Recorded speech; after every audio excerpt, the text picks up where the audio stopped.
How you doing, everybody? This is Kurt Henry at the Mortgage Center with my dad Randy, and this is a weekly mortgage update just to let you know what's going on in the mortgage market. So in terms of mortgage rates, a 5-year fixed rate is in around 3.29% or so, and a variable rate is around 2.9% depending on the lender. And I also just wanted to touch on self-employed people and mortgages. Right now there's a lot of talk in the mortgage industry about banks being under a little bit of scrutiny on these self-employed programs that they have for mortgages.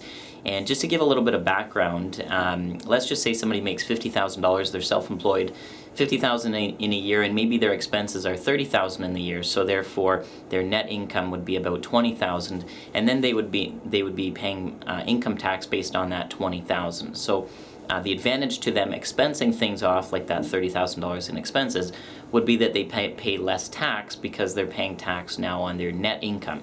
Now that creates an issue for when somebody's qualifying for a mortgage, because certainly if they're using a $20,000 net income, then it's more difficult to qualify for a mortgage than if they were to use, say, $50,000 for their income.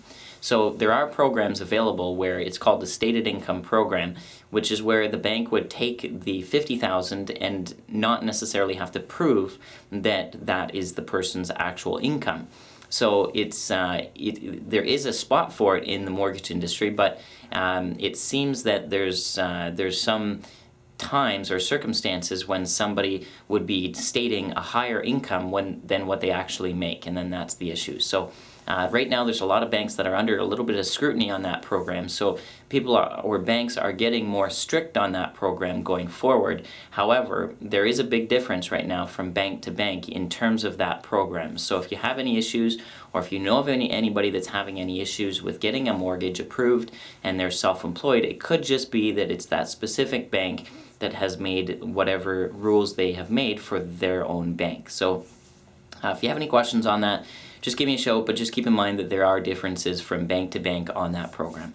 My number at the office here is 905-436-8010. Thanks, and have a great day.